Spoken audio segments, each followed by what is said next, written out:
Et oui, bonne année à tous. Comme vous l'aurez vu dans les deux séries de TF1, les héros ont fêté la nouvelle année. Sera-t-elle bonne pour eux? C'est ce qu'on peut leur souhaiter, mais à mon avis, il n'en sera rien, car nous aurons remarqué en plus de 3 ans d'existence, dans Demain nous appartient, les ennuis s'accumulent, et Ici tout commence ne fera sans doute pas exception non plus. La preuve ces derniers temps.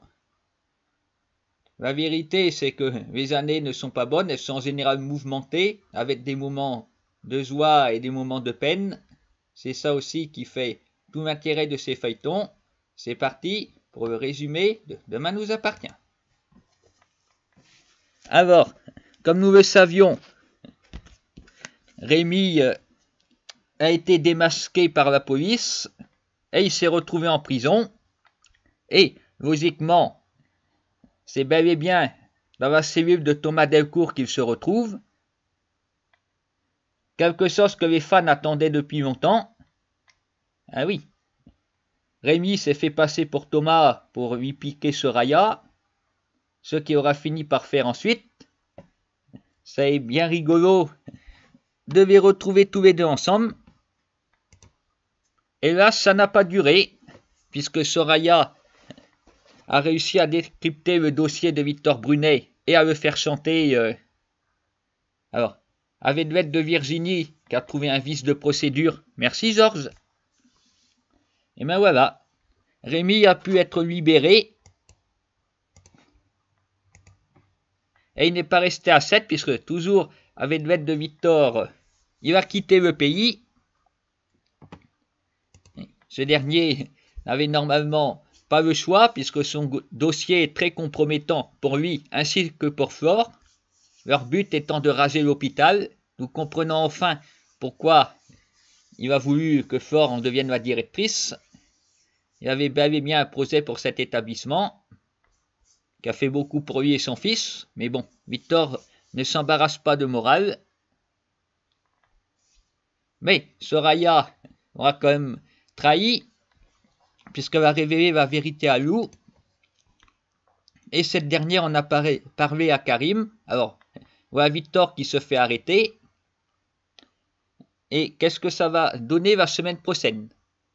Flore aussi va-t-elle se retrouver en prison? Et Alex, il va devenir quoi? Boire davantage, retourner avec Chloé? Et Timothée, à présent, il se retrouve seul, il est mineur. Qui va s'en occuper? Est-ce que sa mère va revenir des États-Unis pour ça? Ça serait l'occasion de découvrir son beau-père. Sinon, est-ce que Lou s'en occupera? Ira-t-il chez Nour?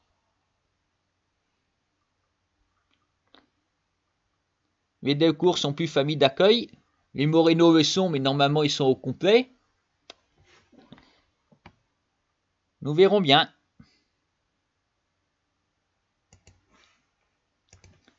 Pour ce qui est des autres intrigues, Bart se sera aperçu que Louise n'a pas d'argent. Il a décidé de l'aider, mais elle est trop fière pour accepter. Est-ce que à l'avenir elle sera plus raisonnable? Sinon, Anna est revenue à 7. Bon, pour l'instant, on ne l'a pas vu avec Chloé,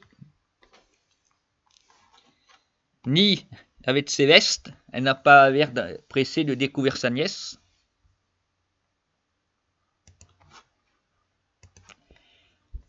Nous aurons vu ce qui avait été évoqué dans Ici tout commence la semaine dernière. Judith a envie que Suleiman vienne habiter chez elle. Il y avait une curieuse idée pour ça. Mettre le bazar chez Sandrine pour qu'elle le mette dehors. Ça peut toujours se faire. Mais est-ce une bonne idée? Sandrine et Chloé sont amies. Alors, Chloé peut ne pas avoir envie de prendre Suleiman. Surtout qu'elles ont en fait compris leur manège. Voilà. Dr Jekyll et Mr Hyde, on peut dire, puisque Suleiman se montre très désagréable avec Sandrine et tout mielleux avec Chloé. Elles ont bien compris ce qu'il y avait derrière ce secret. Donc, Pour ce qui est d'aller habiter avec Judith, c'est sans doute raté. Avec, ce n'est pas pour non plus. Nous verrons après ce que ça donnera, s'ils vont continuer à s'entêter. Voilà, les ados dans cette série font beaucoup de choses, des fois ça ne dure pas. Je me rappelle la période écologique, donc en 2020, ça a disparu après les grandes vacances. Depuis, l'écologie est tombée dans l'oubli. C'est un nouveau sujet pour faire n'importe quoi. Nous aurons vu aussi Charlie qui est retourné chez les Moreno. C'est pour ça c'est complet là-bas. Et une bonne nouvelle l'attendait, puisque son frère a finalement décidé de lui écrire la fameuse lettre pour le juge. Après s'être calmé, il va décider de raconter la vérité. Alors voilà, Charlie a-t-elle échappé à la justice? On ne sait pas. Bon, elle semble très heureuse en amour maintenant, puisque elle est avec Jules. Ce dernier aura en plus organisé une grande fête pour le nouvel an, où pratiquement tout le monde est venu. Bon. On a dit il manquait Nour, Arthur et Sophia. Je n'ai pas vu Betty non plus. Ah, c'est dommage, mais c'est comme ça.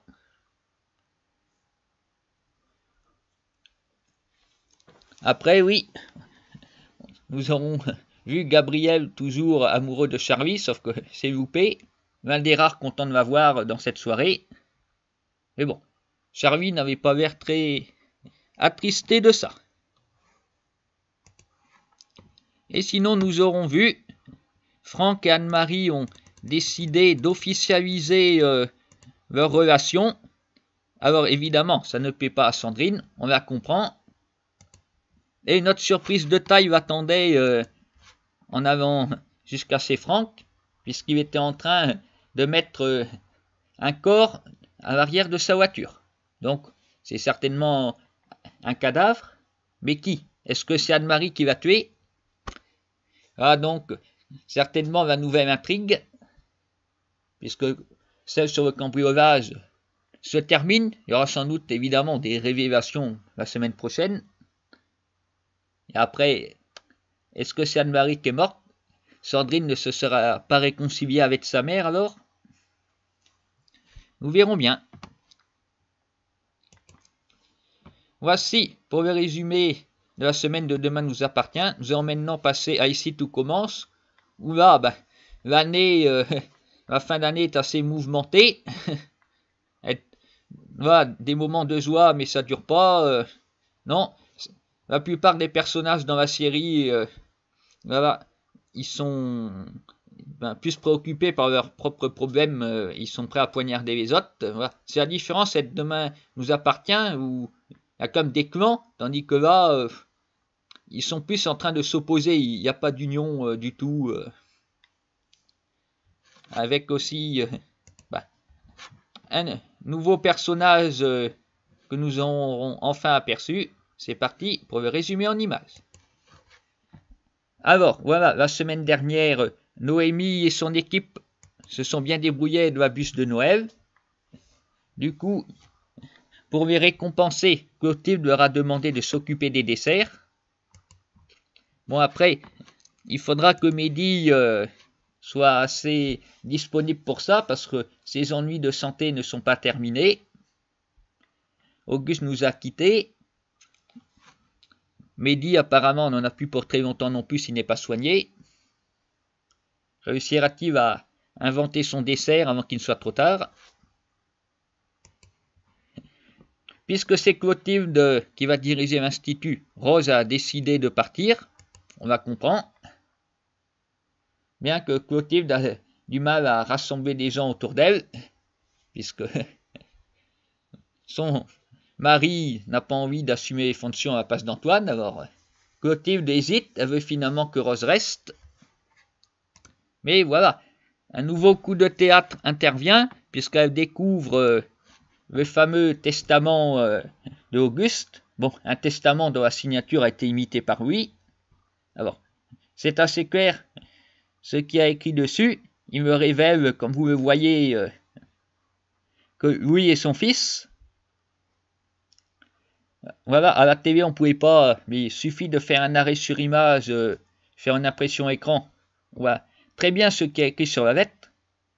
C'est pourquoi l'étonnement de Rose et Clotilde n'est pas justifié. C'est écrit sur le testament que Louis est son fils. Et après Claire leur apprend ça, et puis oh ça alors, surprise. Voilà, qui explique tout bien sûr. Pour quelle raison il y a eu un mariage à l'Institut. Auguste a voulu faire ce cadeau à ce fils illégitime. Maintenant, il ne tarde pas à le crier sur tous les toits. Mais voilà, le problème c'est que le père Tessier s'est vite aperçu de la supercherie. Après, lui ne connaissait pas ce système, avec un crayon à papier, on peut réussir à voir ce qu'il y avait eu de marqué sur les pages précédentes. Pas mal, hein, il s'est fait gauler alors.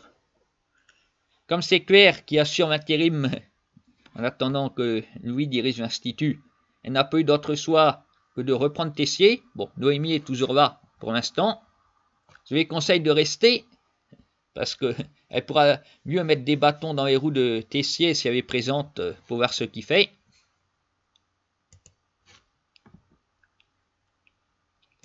Mais les ennuis de Louis ne sont pas terminés. Bon, il va accepter le test ADN pour prouver qu'il est bien le fils d'Auguste. Sauf que Clotilde est passée par là, et puis elle a échangé les échantillons de salive. Alors on peut penser que dans ce cas-là, le résultat sera négatif, à moins que Louis ne se doute de quelque chose et revienne mettre sa salive par derrière, tout est possible. Ça peut être rigolo aussi. Il y a le résultat qui arrive, c'est bien le fils, oui, sauf que Clotilde a mis la salive de Greg, après elle va penser que Greg est le fils d'Auguste. Ça peut faire un super quiproquo tout ça. Si c'est pas le cas, si Louis n'intervient pas, les résultats seront, on peut supposer, négatifs. Après, on ne sait pas tout ce qu'a fait Auguste. Alors, si c'est négatif, mais que le testament est quand même authentifié, voilà, ça va sans doute faire un gros problème juridique. Enfin, au moins, ça n'aura pas empêché les élèves de fêter le nouvel an eux aussi. Et le lendemain peut être difficile, notamment pour Maxime, avec qui Constance est prête à tout pour avoir une histoire. Même a inventé qu'il s'est passé quelque chose entre eux pendant la nuit, or ce n'est pas le cas. Mais il y a quand même un point, je pense, positif pour Maxime, Salomé est jalouse. Ah oui, bien qu'étant mariée avec lui, qui va devenir le directeur de l'Institut, elle a visiblement toujours des sentiments pour Maxime. Si elle décide elle aussi de faire un test ADN pour son bébé, qu'elle a des doutes sur lui, qu'est-ce que ça donnera? Sinon, nous aurons vu Martha s'occuper de Théo, qui continue à se droguer et à se brûler les mains en cours de cuisine. Alors, j'y vois là un possible futur couple.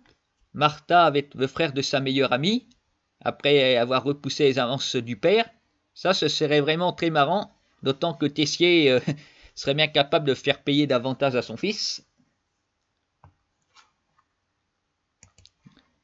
Autre famille où ça ne s'entend pas, c'est les Rivières, puisque Gaëtan n'est pas content après ses sœurs, qui ont décidé de fréquenter leur mère malgré tout. Finalement, il a quand même pris la décision qui me semble la plus sage, les laisser faire. Voilà. Le mieux, c'est de les laisser se tromper, parce qu'il peut toujours vouloir empêcher qu'elles se voient, elles peuvent faire ça en cachette dans son dos. Vaut mieux qu'il laisse ses sœurs découvrir si ce qu'il dit est fondé ou non. Sinon, c'est lui qui passera pour un tyran. Nous verrons bien si Caroline est sincère, si elle est capable surtout de se modérer, de ne pas résister à ces vieux démons. Et enfin, une belle image pour terminer cette semaine. Nous aurons découvert le fils de Lisandro, qui ne pouvait pas voir depuis un petit moment. Enfin, c'est fait. Bon, le petit gamin était pas très content d'être là, sa mère lui ayant raconté des mensonges sur son père. Mais finalement, tout s'est très vite arrangé grâce à Anaïs, qui l'a retrouvé alors qu'il se cachait. Voilà, bon, j'ai trouvé ça très sympathique de voir Lisandro être son fils. Il peut en plus remercier Antoine qui est intervenu. C'est lui qui a été le chercher. Il est très dévoué, notre proviseur.